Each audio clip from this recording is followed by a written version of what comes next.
Hello, everyone, and welcome to today's webinar. Thank you so much for joining us. My name is Velenasi Mwale Munsanje. This webinar is brought to you by the African Library and Information Associations and Institutions, AfLIA. Let me begin by giving a brief background to this webinar. AfLIA and the Wikimedia Foundation have partnered to collaborate on training African librarians to use and contribute to Wikipedia through webinars and trainings. And the purpose of this partnership is to equip African librarians to participate in editing and adding content to Wikipedia, which is the world's resource of free fact-based information online. And in 2020, AfLIA has announced a series of webinars, and today's happens to be the third out of 4 in the series. The first having looked at why Wikipedia in libraries, and the second looked at the Global Library Outreach Program. And today's, which is the third, will be looking at representing African knowledge and the African diaspora for Wikipedia's global audience. So hope you will stay with us up to the end, because we will be learning more about how Wikipedia has helped bring knowledge about Africa and the African diaspora communities to a global audience through experiences from the Caribbean, New York City, and South Africa. And to present our webinar today, we have 2 presenters. We have Douglas Scott and Sherry Antoine. Douglas Scott happens to be the president for Wikimedia in South Africa. And Sherry Antoine is the executive director for Afro-Free Culture Crowdsourcing Wikipedia, in short, AfroCROWD, which is a Wikimedia user group. She is also a lead organizer for Wikimedians of the Caribbean user group. And just a little bit of housekeeping before we get started. If you have any questions during the presentation, please do type them in the question and answer box in your Zoom control panel, and they will be attended to later. You are also encouraged to chat about the webinar using the chat box also in the control panel. Please do remember to mute your microphone so that we do not have interferences. And if possible, please do use headsets for better sound output. Also, kindly be advised that all the questions will be attended to after the 2 speakers are done with their presentations. And all the webinar materials, including this recording, will be shared on all our AfLIA platforms. So at this time now, let me hand you over to Douglas. Douglas, hello. Hello, Douglas.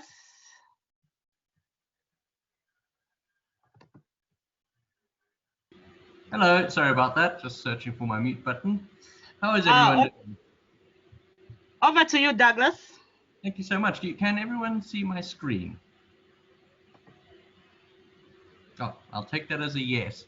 So yeah. What you've been seeing on my screen here today is right now, this is a series of geoplots showing on Wikidata, sort of plotting the location of different Wikipedia articles around the world over the course of a 5-year period.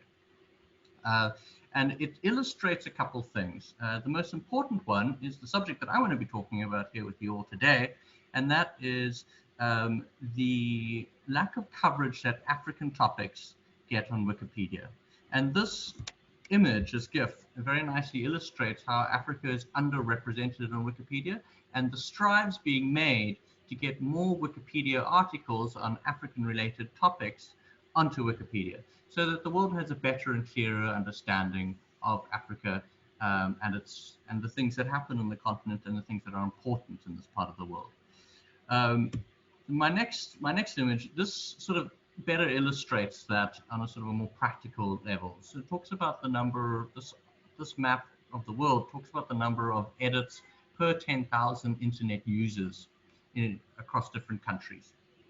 And here we can see that Africa sort of stands out as a continent where relatively few people, in relation to the number of people who have access to the internet, edit articles in Wikipedia. And this has a notable impact on the number of articles in African content and the quality of articles in African content. Generally, the more people editing about articles from a part of the world on a particular subject will increase the quality of those articles. So that's why one of the key messages that I want to present here today is the importance of encouraging people to edit content on African topics.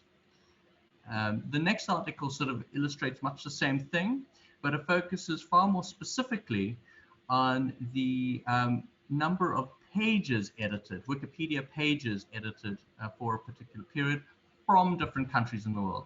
And this illustrates even more poignantly what the previous map illustrated. And it shows how different countries in the world are contributing to Wikipedia as a whole. So obviously the United States and India are going to be dark red because there are just lots of people living there. So this is different from the previous map. The previous map looked at a per capita level. This one looks at as a whole.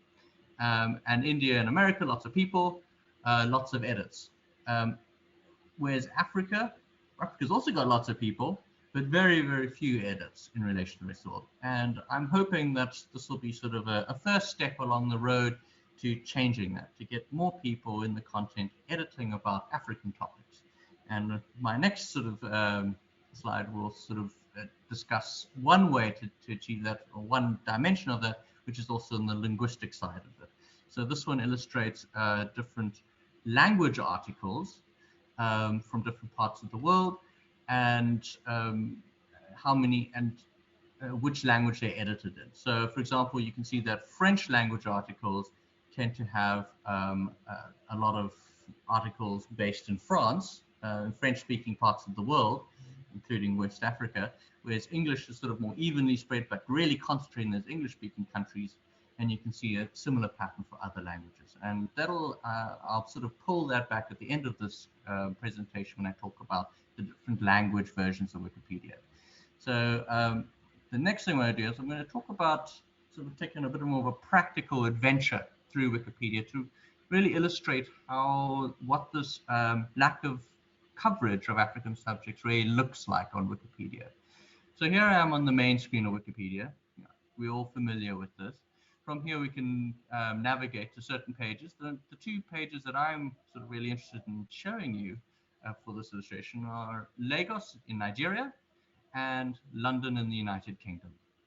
And the difference between these two pages on these two cities in two different parts of the world quite nicely illustrates this lack of representation of knowledge on Wikipedia, this unevenness. Lagos is a big city, certainly equal in size, actually larger in terms of population than London. It's a decent article. There is space for more, and I'll sort of get to that just now. It's 155 references, all that sort of stuff. It's a good article, but there's room for expansion. And we know that when we have a look at the London article for the City of London. This is a much sort of bigger, much bigger article. It's got a lot more information. Generally, the quality of writing is a little bit better. There are far more photographs. Generally, the photographs are of much higher quality. There's more of this sort of information, charts, all that sort of stuff.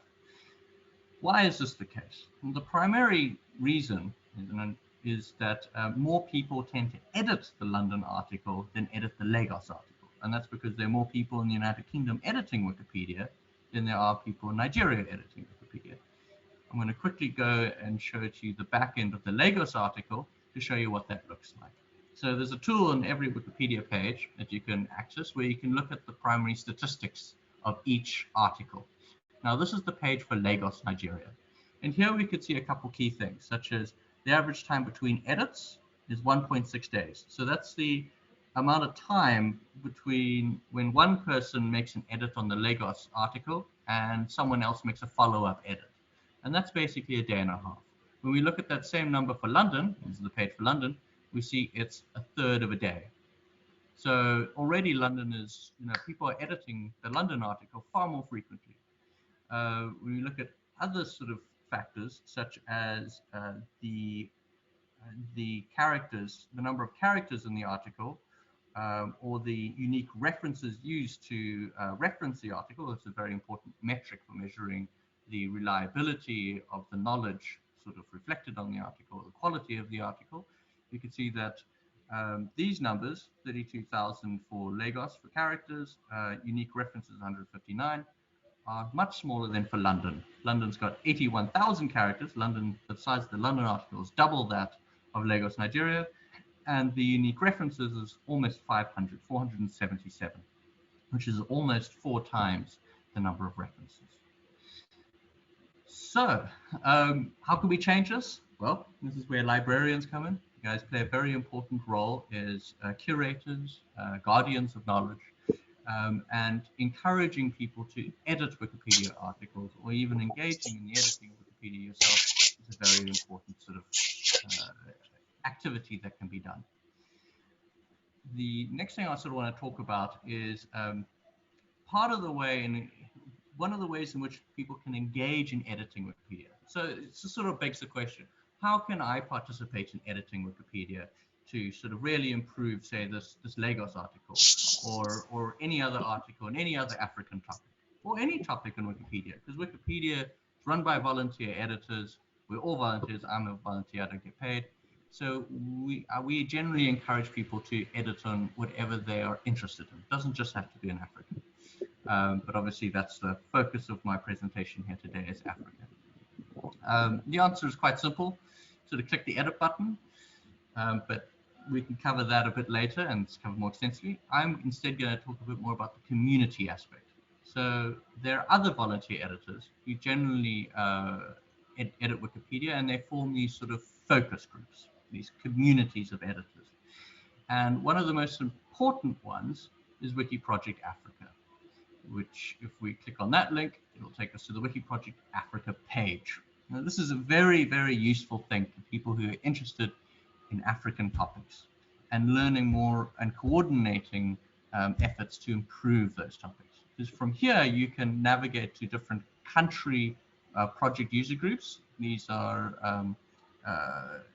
groups of Wikipedia editors that collaborate on editing articles about specific countries.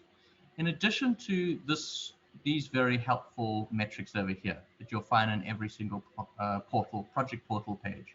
And this metric over here really sort of illustrates the size of a particular project.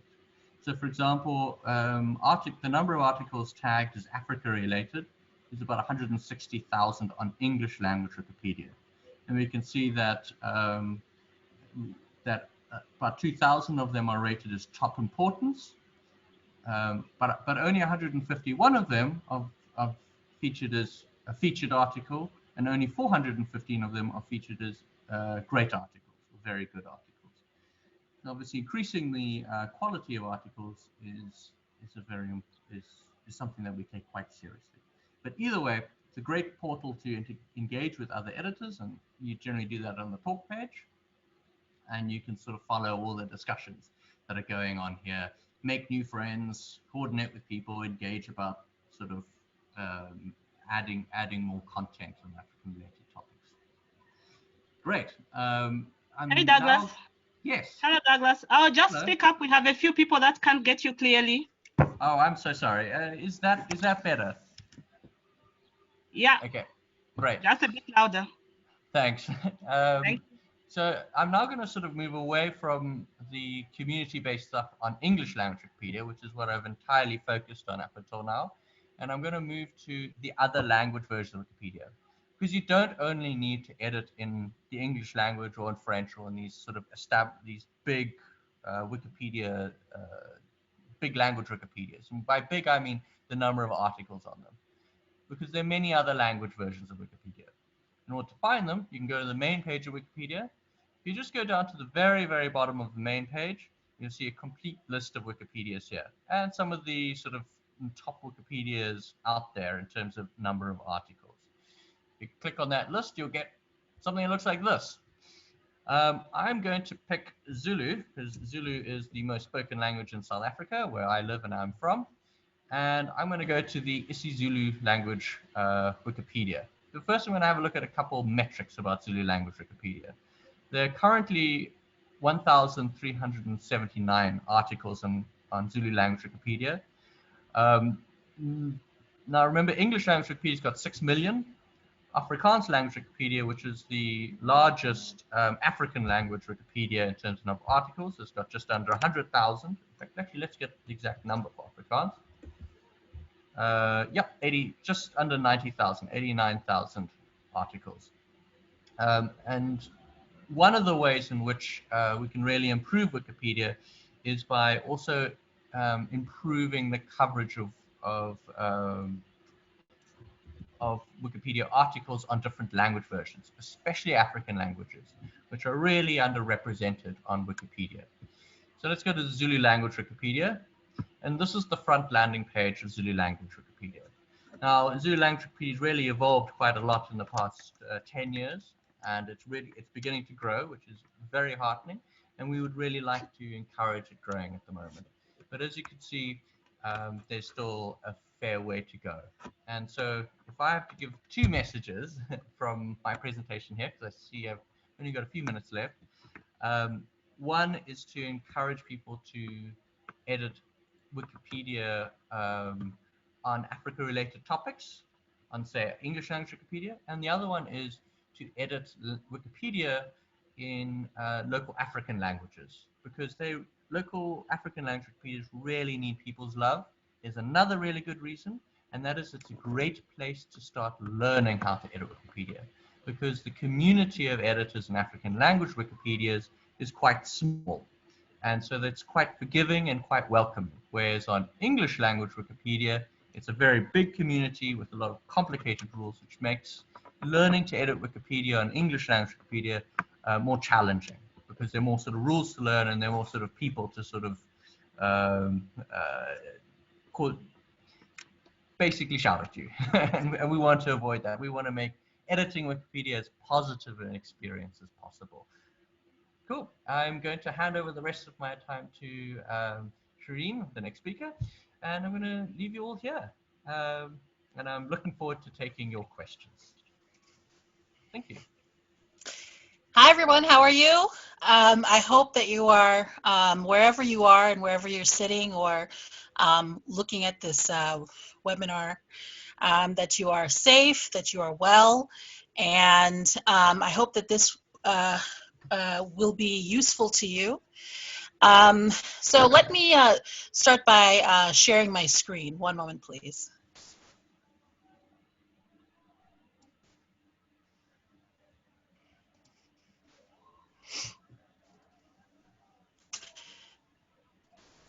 So everyone can see my screen. My name is Sherry Antoine, and I am the executive director of a group called AfroCROWD within the Wikimedia community. I'm also a lead organizer for another group called the Wikimedians of the Caribbean. And in both groups, what we do is we try to improve content regarding the Caribbean for Wikimedians of the Caribbean, and for AfroCROWD we focus on Africa and the African Diaspora. And what it is that we're really kind of like a welcoming committee for anyone who's interested in editing Wikipedia. All of our events are open to everyone. It doesn't matter your background. And we also want to increase awareness of the Wikimedia community and all that it offers, all of the ways that people from everywhere can participate in this really dynamic and very interesting community that's already online.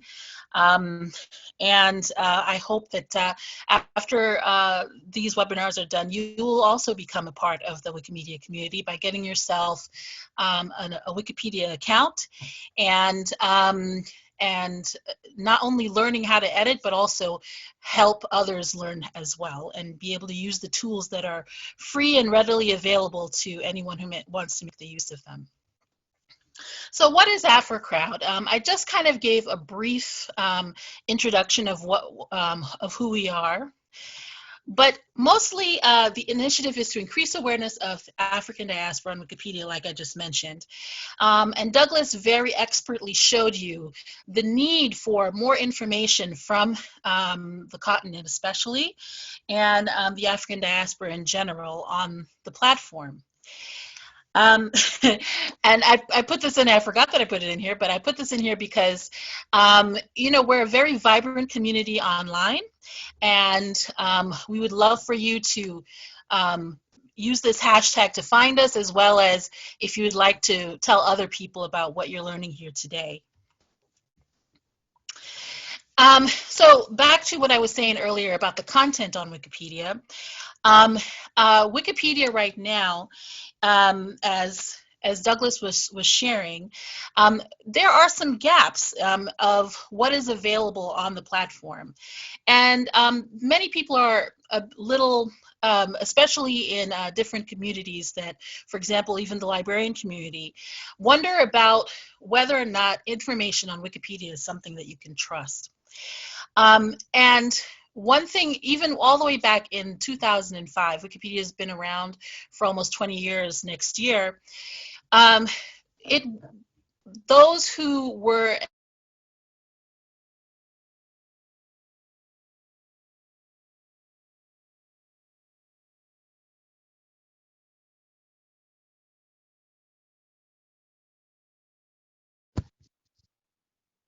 information that we have on here, is it something that we can use? Is it something that we can trust? Well, like any thing like an encyclopedia, you don't want to necessarily use it as your first line of information, but one of the you go to an encyclopedia to get the knowledge that you need to build your information, if that makes sense. So I don't want to cross cover things that Douglas has already covered, but just the first area of information to know is that you should consider Wikipedia like an encyclopedia, living encyclopedia, one that is constantly changing, one that is constantly being updated and improved. So it's more dynamic than an encyclopedia that you can open up like it's a book and then use the information in there.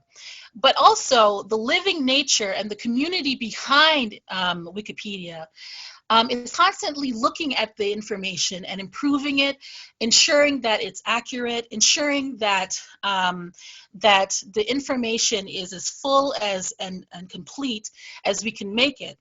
And the only way to really make something like this work to its full potential is to ensure that all the information is there. And that includes not just from the perspective of what's been historically those entering in the information. For example, it's well known that Wikipedia is very male dominated.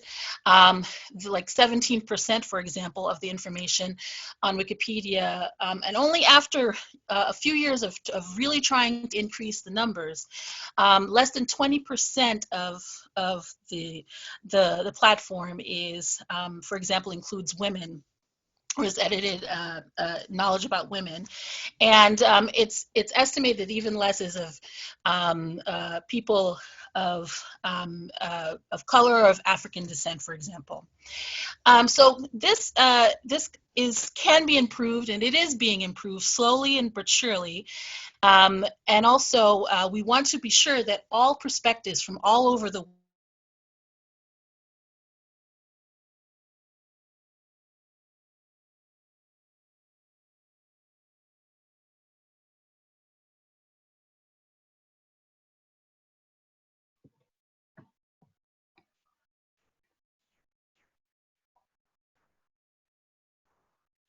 now, for example, during the COVID-19 pandemic and so forth, Wikipedia is being used as a source of information for most of the world right now. Librarians on the front line of information, and we want to ensure you have the tools to be able to to be able to share it with your community, but also use it in a way that's useful for you as a librarian and a person on the front lines of information. Okay, so now we're on to, I already spoke to you about the influence of Wikipedia. Depending on who you speak to, Wikipedia, I'm sorry, I'm getting word that some of you are not able to hear me. I'm going to try and see what we can do about that. Please hold it. I pause and see what's going on with that. Okay, so I'm going to restart here at the influence of Wikipedia.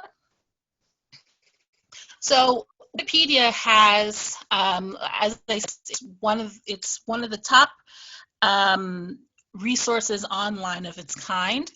And it's actually, I believe, the 5th, ranked behind Google and YouTube, Facebook, Baidu, website in general online. So if you don't have information on Wikipedia, or if you, for example, are a notable person, if your information is on Wikipedia, then the world is missing out on you, and most importantly, history may also be missing out on that story.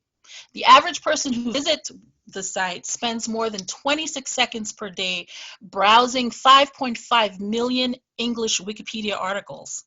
And so we are definitely in an area that can be very influential in the creation of information and the understanding of the world. So if Africa is missing from that discussion, then unfortunately, in a way, a lot of African knowledge is missing from history, and we don't want that. So the challenges for those seeking to be a part of the Wikimedia community, especially in marginalized communities or, for example, communities in emerging areas, is notability.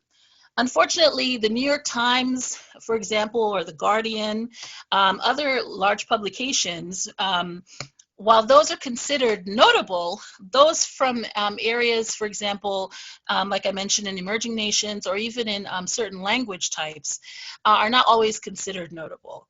So one of the things that we do with our programs is to approach this notability issue, and also the issue of how to edit with citations, ways to cite, ways to include information that may not be as yet considered notable. For example, we work with oral history at times, and are trying to find better ways of using oral history in a way that can be accepted on the platform.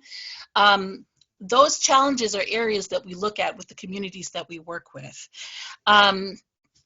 Some people, when they come to the platform for the first time, one of the areas that they're dealing with is the distrust based on past rejection. For example, let's say it's your first time editing, you've come to an event, or you just edited on your own at home. One area that we find is that because of the newness of editors, sometimes they are having difficulty navigating the different ways that information is kept on the platform.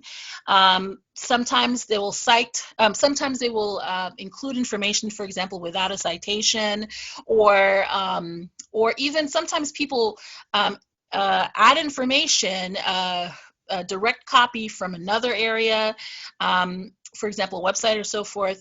And what we do is we guide people along that line so that their information, once it gets on the platform, can stay and be accepted. But also we provide volunteers as well as experts who are able to help them navigate this as well, and kind of help buttress what it is that they're working on. So there's support for new editors.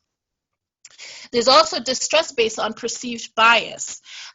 Working with the communities of African descent especially, and just in general, marginalized communities in general, there is some perceived bias that is unfortunately, whatever is in the world is also in communities that are online and etc. So whatever is happening in the world will also likely happen in large communities online. So what we do is we also kind of are like a welcoming committee. You come in and you're around others who are really just trying to help you with your use of the platform and so forth. And finally, of course, there's also lack of knowledge, of trust in crowdsourcing, and Wikipedia obviously is a crowdsourced encyclopedia. So essentially, we provide knowledge to go along with that new experience for many people coming on board. So finally, since 2015, AfroCROWD has held monthly events in the Wikimedia community. Events just like what I just described. We started first in the New York area in the United States with editathons and meetups. An editathon is an event where people get together and edit for a period of time. During that period of time, they will be trained. There will be volunteers there to help them answer their questions. We also sometimes have speakers, but mostly it's kind of like a hackathon, except it's focused on editing Wikipedia. And it's usually centered around a specific theme that brings everyone together. We have been having one event or editathon a month since 2015. And now we have organizers and partners all over the world. And it's been great to see what's been possible by connecting with the greater Wikimedia community, but also partners in different areas and different places. These are just some pictures from some of our events that kind of display the different groups that we've been very lucky to work with. So we've partnered with galleries, libraries, museums, known as GLAM institutions and archives, non-governmental organizations, grassroots initiatives, universities, and other groups within the Wikimedia community. And these efforts have been able to combine what we've been trying to do to increase diversity and inclusion, and also the skills and skill share that different events can provide for communities that are interested. So you don't even have to know how to use a computer to be a part of AfroCROWD. You can start from there, and we can help you. We've worked with people from the age of 16 all the way up to the age to senior citizens. And actually, one thing we've noted is that if you have an interest, or even if you have some information that interests you, that's usually enough to get someone engaged, because there's something that the user finds interesting. So, for example, if you're a librarian or someone in the information sciences or data sciences who's not really familiar with the platform, you're perfect for this, because you have information and knowledge that is very shareable and also can be used to help others develop these skills. I'm just going to give you some examples of areas that we have worked. We've worked Sherry, at, yes. Sherry, if you can just slow down a little bit. Sure. And also, can you hear me all right? I'm seeing messages that there are some people who can't hear me so well. It's better now. It's better now. Okay. So I will slow down. Thank you so much for letting me know. So I'm just going to right now show you some of the areas that we have worked. So this is obviously me. I am speaking at the United Nations. This particular event was focused on information access to accessibility for women. I think there I was speaking about the importance of not leaving women out of the conversation, but also not leaving different communities in rural areas, for example, out of the conversation when it comes to access to technology. The Wikimedia community is perfectly situated to answer the need for information in areas that may have lower bandwidth. For example, there are groups that are working on offline technology, for example, the KeyWix community, Internet in a Box offline Wikipedia, which is a device that you can use in areas where there's no access to the internet, or there's low access.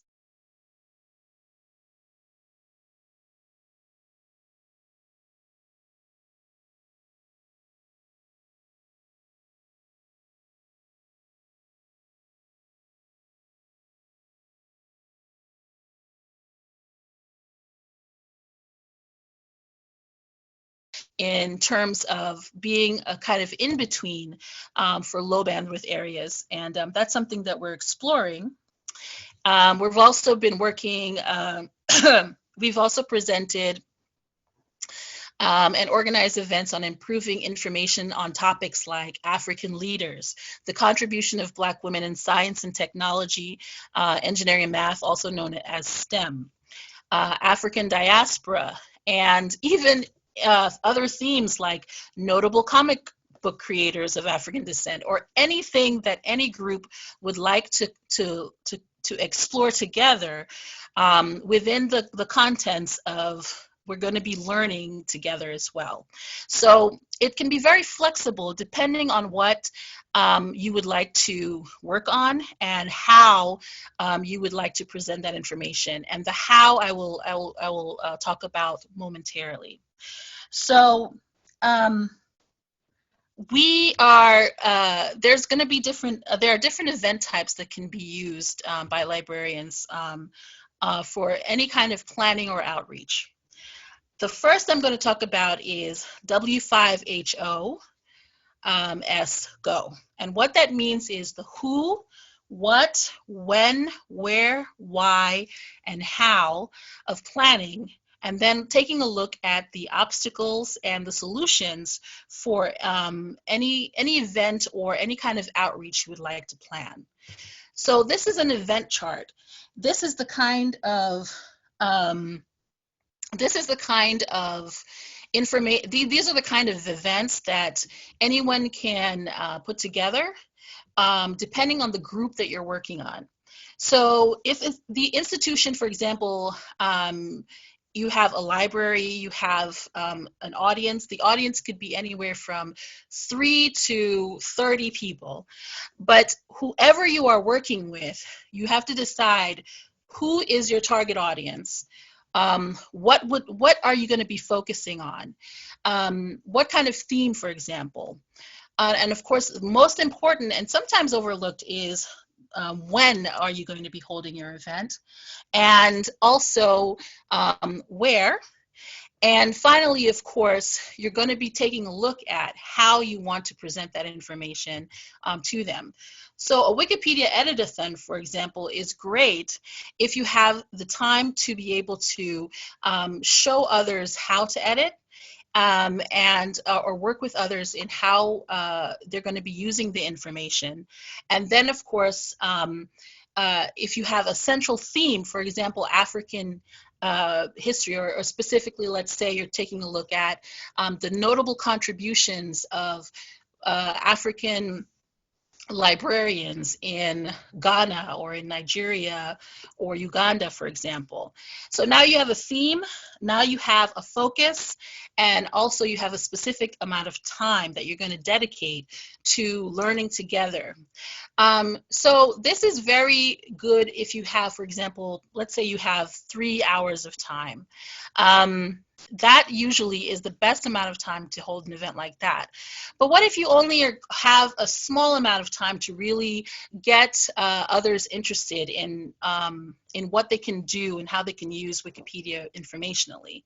Well, something like that could be focused on a small talk, and this is also good for communities that really are deciding whether or not Wikimedia or Wikipedia is for them.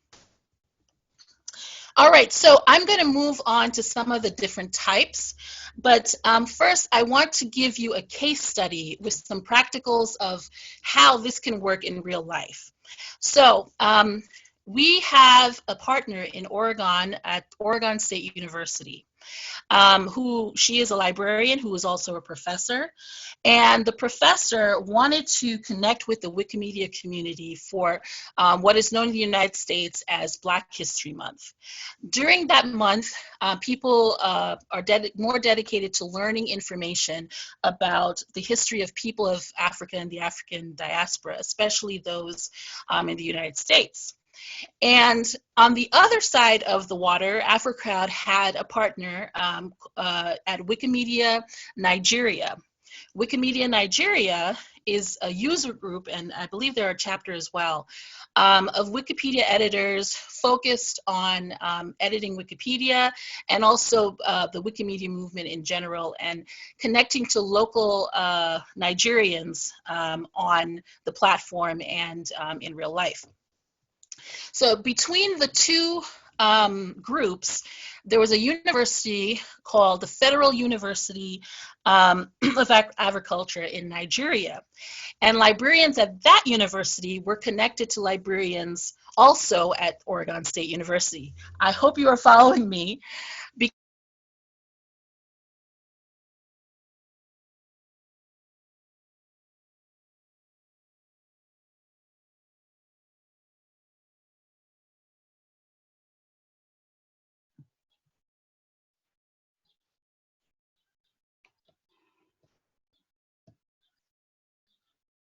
Two groups. So what we at AfroCROWD were able to do were to organize a simultaneous event in Nigeria and in Oregon in the United States. So what this turned into is that through sheer desire to connect on the platform, we were able to join and have training through Wikimedia Nigeria, and have training at Oregon with the help of AfroCROWD. And the two groups together were able to write about African and African diaspora history. Nigeria focused on Nigerians and Nigerians in America, and Oregon State focused on Africans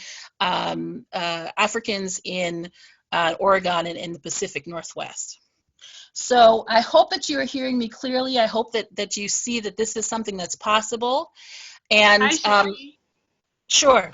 We can hear you. If you can just repeat this case study, please. Okay, I'm going to try and I would really, you know what, I really would appreciate it if you would ask me questions as we go along, because that way I can get a feel for how this is falling on your ears. So I really would appreciate some questions as we happen. I know we're saving from the end, but please speak up if you need something to be altered a little bit. So I thank you. All right, so I'm going to repeat the information of this study. Step one. Well, first, let's start with the who, what, when, where, why, and how, and taking a look at the obstacles and the solutions and getting to it. Okay, so we're back to the Oregon State University case study. So the who were people in Oregon State University, librarians at Oregon State University, and librarians at Federal University of Nigeria, and AfroCROWD and Wikimedians of Nigeria, the Nigerian Wikimedians user group. The what is we all wanted to have an event together, or both groups wanted to have an event, and AfroCROWD was able to bring them together for something called Black History Month in the United States, but also it's also an event focused on learning about Black history in general. The when is we had to decide on when this would work for both parties. That was the most important part, because given that one group is in one country and one group is in another country, we had to come together, consider the time differences and so forth. But once we figured that out, we were ready to go and plan. So that's the most important part after you decide what you want to do. the where, we obviously were going to be doing things online, but in-person events were also planned for the different groups so that those in each, the city that each was taking place in could take part in person at the event. And we decided that event would be an editathon. So if you follow me, the editathon is happening online, in cyberspace, in person, in Nigeria, and in Oregon in the United States. Okay, so the why. The why is also very important. What do you want to get out of this? When this is over, why did you do it? And what ways does it have to do with what your mission and purpose is for your particular group? And we decided that the study of Black history or African diaspora history was important, and both groups decided to focus on that theme. And that is the glue that brought us together, as well as developing the skills and research development knowledge that just participating in an event like that can attract. So I'm taking a look at the time, and I know that we're running out. So I'm going to just quickly get through the rest of these. And I'd love to come back to this case study if it's useful for anyone during the question and answer period, if that's all right. So that was a successful event. I want to show you some of the other kinds of events that you can use at your library or institution. Editathons, which I mentioned, are very useful. I wanted to play this video for you, but what I will do is I'll just keep it here in the slides so you can take a look at what an event looks like for yourself at home. Translate-a-thons are another wonderful way to engage your community, especially if the community is not as comfortable yet using the platform. This is a great way to contribute to knowledge in general. So translate-a-thons are events where you translate an item from one language to another. For example, if you speak English, or let's say you speak French, or another language like Yoruba or Tree, and you also speak another language, let's say you also speak Swahili or Zulu, that kind of thing, you can have an event where people come and edit, but also translate items that are in one language but are not in another. This way, missing information on either language on a particular subject can still be covered. So this picture here is, I think it's the first actual translate-a-thon. There are different kinds of translation events, but this is the first one that we were put together in at LaGuardia College in New York City, which has the highest diversity of languages in the United States, as far as I know from last checking. And what we were able to do was translate items.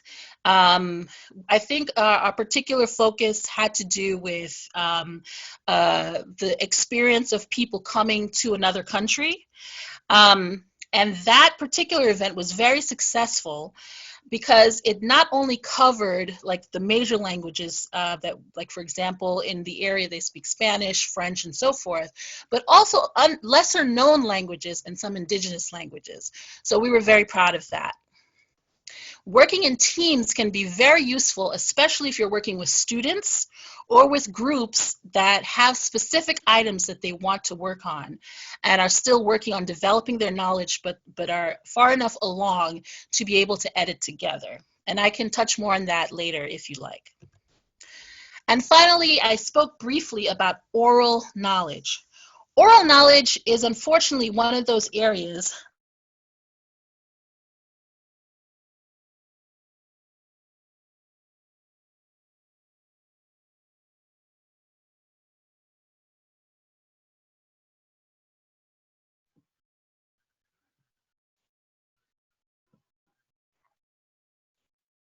YouTube videos, tutorials that you can tailor for your use.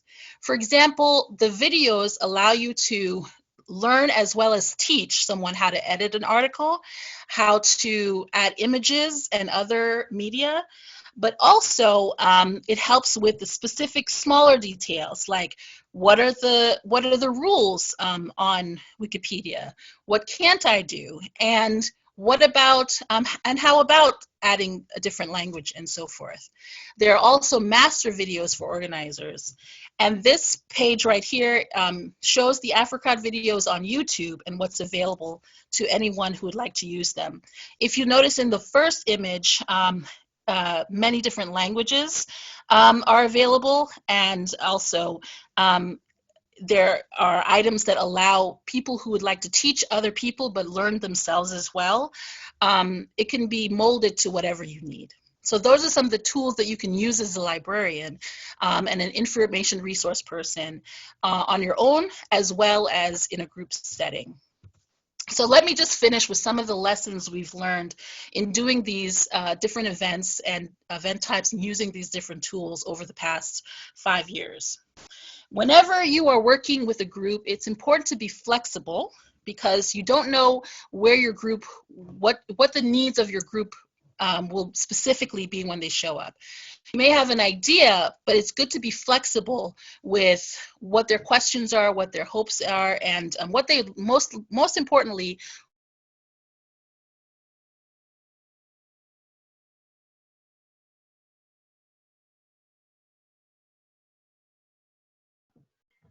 Sorry, we seem to have lost sound. Hope she'll be back shortly. Events at their home. Some people have events at libraries. Some people have dinner. They get together over pizza. In more tailored events with larger groups of people, we've had music playing as people edit. We've had food on the side. We've brought in speakers. So it's good to be creative and flexible. Obviously, be prepared. Work with group leaders. It's best to go from the group leader to the individual, because if the group leader comes, then it's more likely that the group would also come. And most importantly, I think on this,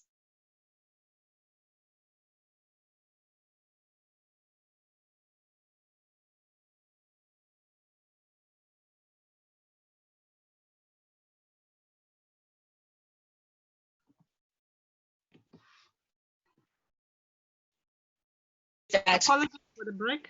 Okay, go on. Yes, so my final point is really manage expectations and ensure that you understand what those coming to your event want and what they're trying to get out of it, but also let them know what the limits are. For example, there's lots to know about Wikipedia and the different Wikimedia platforms, but let them know, okay, this event, we will be training you on this specific thing, and this is what we hope you do before you leave. For example, we say, we would like you to edit 1 sentence on Wikipedia before you leave here today, or we would like for you to make sure that you get an account before you leave here today. Communicate your expectations, and that way, you are able to have a successful event, and also identify which tools you'll need and your audience will need to be able to get what they came to get out of it. And of course, always give it a try. So I hope that we can collaborate with some of you. I'm going to leave my information here. And obviously, these slides will be available to you once we're done. So please feel free to reach out. And of course, we're available in social media as well as on the Wikimedia platform.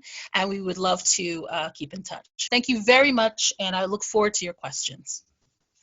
Thank you very much, Sherry. And thank you very much, Douglas. It's amazing to actually learn that there's a lot that we can do, to contribute to Wikipedia. We have a few questions and we have a few minutes remaining, so we can quickly have a look at them. And Douglas, I think this was for you. If you are working on an article and it's about Africa or a person from Africa, how do you include this page as part of the Wiki Project Africa? Great, thank you. I'm also going to take the accuracy question, because I've also prepared an answer for that. Let me quickly share my page with you all, because That'll be the easiest way to talk about it. I'm actually going to go to this article, the Japanese Lantern Monument, to talk about how to include a page onto Wiki Project Africa, the Africa portal. So the Japanese Lantern Monument, it's here in Cape Town, South Africa. And generally what you do when you got an article that is an African topic, like this one, even though it is Japanese Lantern Monument, it is in Africa, you go to the talk page. And once you're in the talk page, you will have the option to edit the talk page. Now, this one's already rated, this one's actually already included in Wiki Project Africa, and I know that because it's within Wiki Project South Africa, right here. And so we can see all the information about that. But let's say it wasn't. How would you go about adding this tag over here, this Wiki Project South Africa tag? What you do is you go to edit source. This is quite a technical sort of question, and this is quite a technical thing. Once you got edit source, you'll sort of pull up the old school editor. Don't worry about all this stuff. We're not interested in it. We're only interested in this little thing here. Generally, what I do is I go to a page that I know is already in Wiki Project Africa, or already in Wiki Project South Africa if it's on a South African topic, like this one. And then I'll copy, and let's assume that this thing doesn't exist on this page. And I'll go to the same section on this page, or I'll just go to the top of the page, and I will paste in that code. So either let's say Wiki Project South Africa, or let's make Wiki Project Africa, and then I will publish the changes. But I'm going to show preview because I'm not actually going to push this change. And you can see now in this preview version, or let's assume I press publish, then it'll be the actual version. We can see that it's now part of Wiki Project Africa. And that's basically how you do it. Should I move on to answering the next question as well? Yes, please, very quickly. Okay, excellent. So reliability in Wikipedia. And that's actually related to how we know who vets Wikipedia, which I see is the other question. So a number of, there's actually a lot of literature on the reliability of Wikipedia out there, including a Wikipedia page on the reliability of Wikipedia, where you can learn quite a lot about the instances where Wikipedia published accidentally, or in some cases purposely by people who were doing naughty things, published misleading information, such as the article on the South American aardvark, which is a nickname that doesn't exist, on this cute little guy over here. But generally speaking, and so that's quite well documented, but generally speaking, as the scientific journal Nature found in a very famous study they did back in 2015, the reliability of Wikipedia is at least equal to existing encyclopedias such as Encyclopedia Britannica, which is to say, if I remember correctly, it's about like 98% reliable and accurate. Now, that sort of leads quite nicely into how do we ensure that stuff is reliable in Wikipedia? Who vets stuff on Wikipedia? And the answer to that is everyone. Wikipedia is an example of perfect, near perfect peer review. Because it gives everyone the option to edit it, and because it's got a large body of dedicated editors with a strong culture of editing and strong rules for ensuring reliability, it's very good at spotting errors and weeding them out and replacing them with reliable edits. So but how does it do that? So let's go to our Lagos article for an example of how this is done. So on every Wikipedia article, you'll see there's a history section. I can click on view history, and then I can see the history of everyone who's edited stuff in Wikipedia. So let's say there's something that's unreliable, and I wanted to know who added that in there. I can sort of preview particular edits. So this is basically a list of all the edits in chronological order. So most recent ones at the top, oldest ones at the bottom. So let's check out the preview of what changed in this particular edit. And you can see that this person changed the spelling, or changed from ranges to range. So that's quite a small change, but it's tools like this that allow people to check the reliability. And then let's say there's a disagreement about a source talking about a particular type of information, then generally the discussion happens on the article's talk page. about the reliability of the source. So, for example, here's a discussion about Lagos's population and which one's correct, and then people also discuss these issues. I hope that answers everyone's question, those three questions. Okay, thank you so much. And is there any consequence for uploading misleading information? The answer is yes. If a person has uploaded information multiple times that is misleading and purposely misleading, then that's sort of considered vandalism.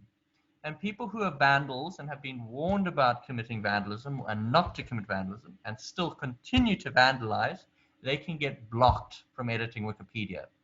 And vandalism takes multiple sources, one of which is putting false information or misleading information on Wikipedia. Another one is just simple vandalism, like putting swear words into Wikipedia, for example, is vandalism. And another one would be putting, how should I put this?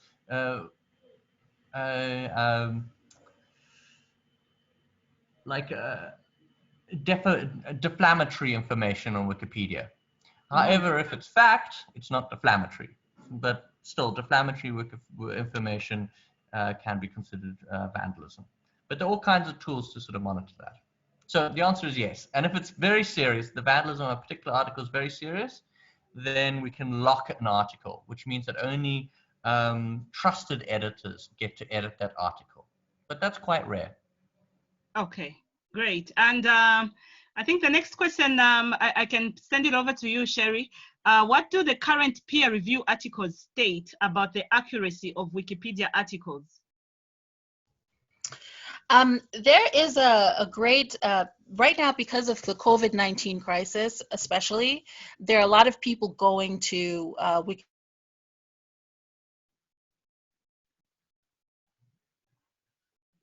Seems we've lost her.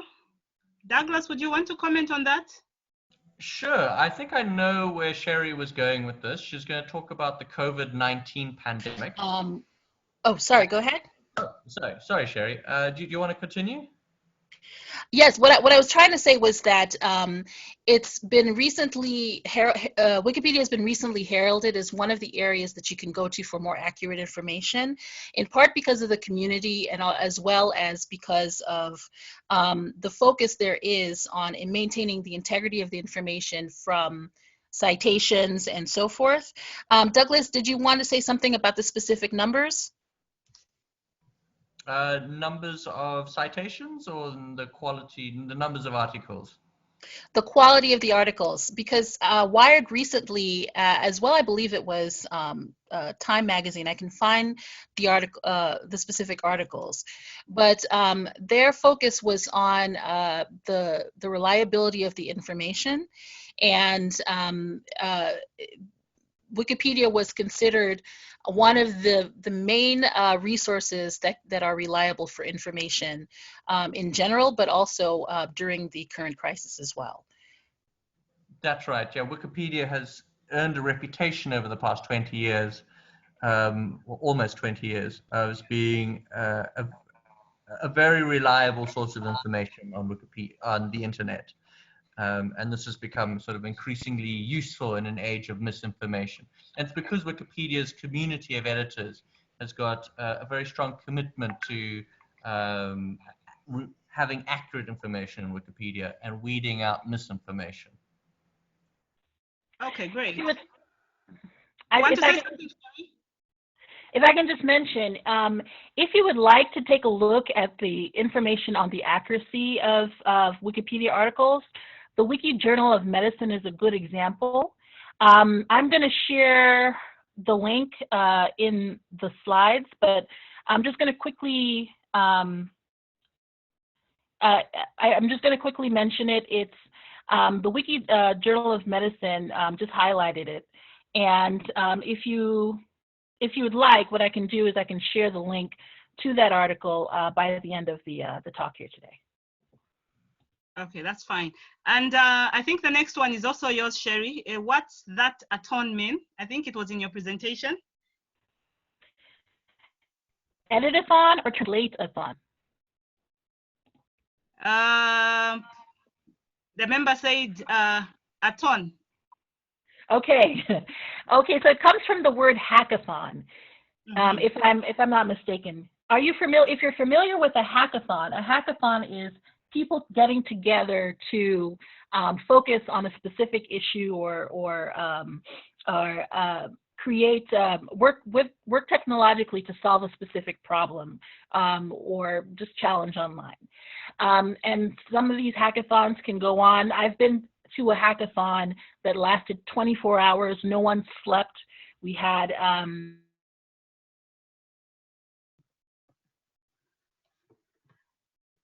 okay, seems we lost her. And I think the last question on somebody is asking to provide a step-by-step document on how to edit work on Wikipedia. I think, Douglas, you explained this. Would you like to comment very quickly? Sure. I mean, I think Sherry's best place to do this, but I'm very happy to do this. There are a couple step-by-step guides on how to edit Wikipedia. I know the Wikimedia Foundation has recently published a number of YouTube videos on how to edit Wikipedia. So if you go to the Wikimedia Foundation's YouTube channel, you should be able to find some how-to guides there. Also, WikiHow. WikiHow, no, it's not related to Wikipedia. But WikiHow has got some good how to edit Wikipedia guidelines as well. And then once you get used to that, then I would suggest going to Wikipedia and looking at the step-by-step guidelines in Wikipedia, because the step-by-step guidelines in Wikipedia are far more detailed and a little bit more complicated than the ones on WikiHow or on the YouTube channel of the Wikimedia Foundation. So that would be my suggestion. But they do exist, these step-by-step guides. There are quite a lot of them, and you can Google them very easily. Great. Jerry, do you want to conclude? We had lost you. Do you have anything to say? Okay, seems we still lost her. All right, so thank you so much, everyone, for having joined us. Do remember that these webinars are getting us ready for the first African Librarians Week, which will take place from the 25th to the 30th of May. And no librarian of African descent should miss it. We know that the current global realities may limit the celebration to online spaces, but do get ready to let the world know that Africa has great librarians. And after all, Africa does have great librarians. So a very big thank you to everybody that joined us today. It is our hope that you learned something and ready to make our contributions to Wikipedia. Remember that all webinar materials will be shared on our various platforms in due course. And remember that if you are a librarian working in Africa and your institution is not a member of AfLIA, please kindly consider joining the winning team, because AfLIA is the trusted voice of the African library and information community in Africa's development. So visit aflia.net for more details. On behalf of the two presenters, Douglas and Sherry, and indeed the entire AfLIA team, this has been Velenasi Mwale Munsanje. Goodbye and thank you. Thank you very much. Thank you.